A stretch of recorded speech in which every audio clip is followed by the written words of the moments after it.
Madam Vice President. You and I both know what I'm talking about. You and I both know what I'm talking about. I actually don't. What are you talking about? Kamala Harris sat down with Fox News for nearly 30 minutes, and now everybody is losing their minds.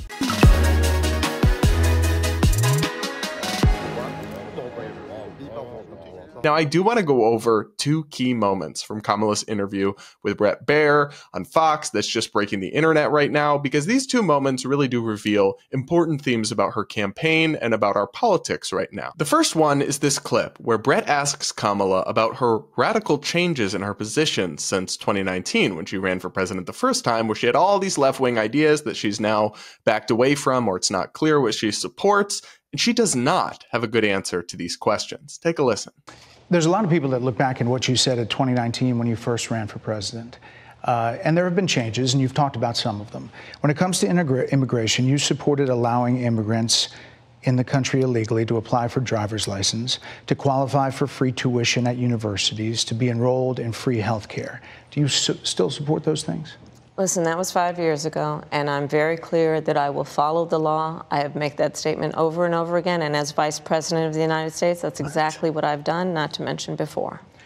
If that's the case, you chose a running mate, Tim Walz, governor of Minnesota, who signed those very things into state law. So do you support that?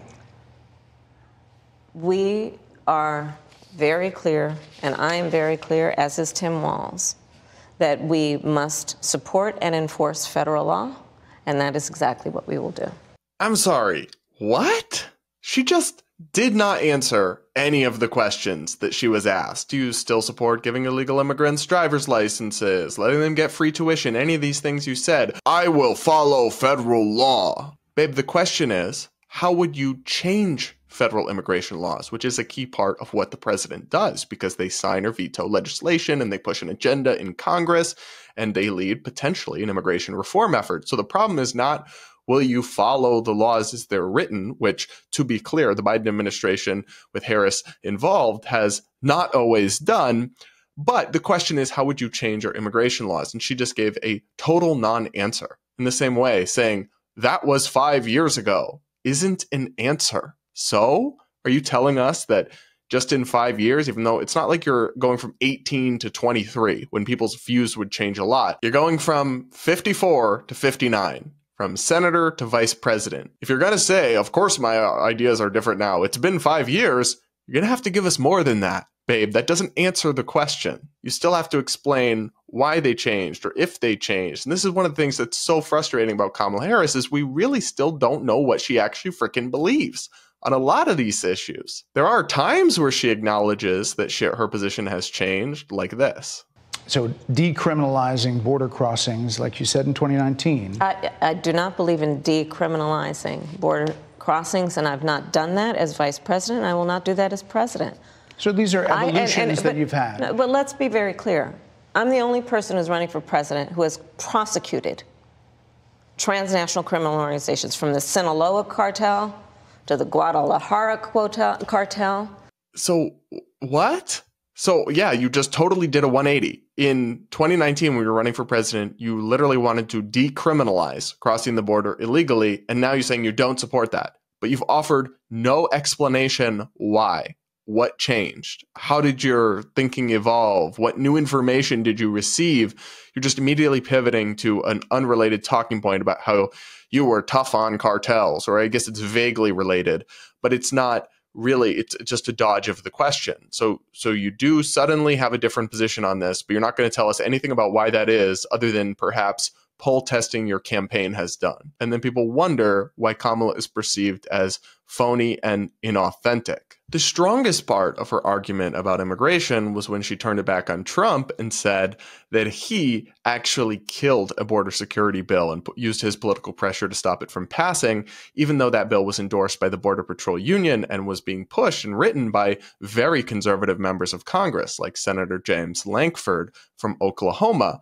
I think she has a good point about that Trump did want to preserve immigration as a political issue, and so he did block something that would have helped. It wouldn't have fixed everything. There were problems with the bill, but it would have improved border security. And that's why the Border Patrol Union endorsed it, even though they're a Trump-supporting union. But when she just totally fails to explain, or in some cases even acknowledge, her radical shifts in thinking in just a few years' time, it does just come off as so inauthentic and frustrating. The other key moment from this interview is when Kamala Harris was asked again, how are you different from Joe Biden? Because she's trying to run as a change candidate, but also is currently in power and says she's in lockstep with the current president. So the math isn't mathing. Once again, she did not have a good answer for this question. Your campaign slogan is a new way forward, and it's time to turn the page. You've been vice president for 3.5 years. So what are you turning the page from? Well, first of all, turning the page from the last decade in which we've been burdened with the kind of rhetoric coming from Donald Trump that has been designed and implemented to divide our country and have Americans literally point fingers at each other. Rhetoric and an approach to leadership that suggests that the strength of a leader is based on who you beat down instead of what we all know. The strength of leadership is based on who you lift up. The strength of an American president, which is one who understands that the vast majority of us have more in common than what separates us. Madam Vice President, more than 70% of people that is tell about pollsters, turning the page on rhetoric that people are frankly exhausted of, Brett. More than 70% of people tell the country is on the wrong track. They say the country is on the wrong track. If it's on the wrong track, that track follows 3.5 years of you being vice president and President Biden being president. That is what they're saying, 79% of them. Why are they saying that? If you're turning the page, you've been in office for 3.5 years. And Donald Trump has been running for office. But you've been the person holding the office. Come on. Madam You Vice and I President. both know what I'm talking about. You and I both know what I'm talking about. I actually don't. What are you talking about? What I'm talking about is that over the last decade, people have become. But listen. Over the last decade, it is clear to me, and certainly the Republicans who are on stage with me, the former chief of staff to the president, Donald Trump, former defense secretaries, national security advisor, and his vice president, one, that he is unfit to serve, that he is unstable, that he is dangerous, and that people are exhausted with someone who professes to be a leader who spends full time demeaning and engaging in personal grievances and it being about him instead of the American people. People are tired of that. So again, she just did not have any good answer for this question of how are you going to turn the page when you're currently in power? And how are you a new vision when you're just a continuation? And then on another part of the interview, she was specifically asked, what policies are you different from Joe Biden on? Because in multiple past interviews, she's come up blank on that. And she mentioned a couple things that I don't think Joe Biden opposes, but that she's just also suggested as part of her campaign, like assistance for down payments on housing. It's not significant shifts or paradigm shifts from the Biden administration, just a couple specific policy tweaks that Biden hasn't personally pursued in his time in office. And there was something frustrating about how she always pivoted to Trump. You can't blame Trump, who's not in power, for the fact that Americans think the country is headed on the wrong track. He's not the president. His administration hasn't been in charge. That's a cheap deflection.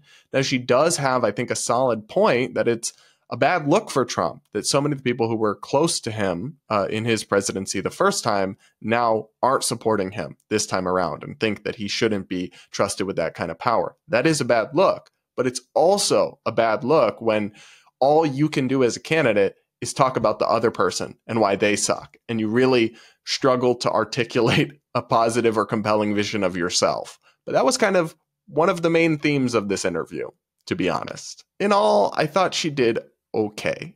Like I said, there's not much in here that's going to derail a campaign. And she does deserve credit for going in the lion's den a little bit, though it really should be the bare minimum, but it isn't. So I will give her a little bit of credit. And at the same time, the libs acting like she just delivered some amazing performance are high on their own supply. I do want to talk about a couple absurd reactions I saw to this. For example, one annoying tweet from somebody named Yvette Nicole Brown. She writes, At Brett Baer, would you have interrupted any other vice president of our country the way you rudely interrupted and tried to talk over Kamala Harris, asking for every woman in America? So I did think that at times Brett interrupted a little too much, but as somebody who's sat in the seat interviewing politicians, it's hard because you have very limited time and you're trying to get them to actually answer your question. I do think he went a little overboard on the interrupting, but he does that. And guess when he did that? In a very contentious interview he did with Donald Trump. So just spare me this desire to make everything some sort of sexist victim narrative. It gets tiring. And she doesn't need your help. She handled it fine. She didn't do any of the victim stuff. She just pushed back. She didn't let him interrupt her at times. She kept going. She doesn't need your feminist savior cringe. Just keep it to yourself and stop. It's annoying. And of course, The View's Sunny Hostin just had to get in on this absurd woke victim game. Take a listen to what she had to say. Do you think that he approached her differently than other people he interviews? I saw a little bit of the panel after the interview, and one woman said that she came in hot, and also said that she became angrier. I thought he came in hot. And what I am very tired of is this trope of the angry black woman. She was not angry. She was in command of the facts. She was passionate. Passion does not equal anger. I'm often called, Donald Trump actually called me dumb at a rally recently. You have these tropes that are used against women and women of color in particular. And I did not see a dumb woman. I did not see an angry woman. I saw a woman who understands what is at stake. And so look, I don't think Kamala was angry in the interview. I think she was assertive and aggressive and frustrated at times, but I wouldn't call her angry.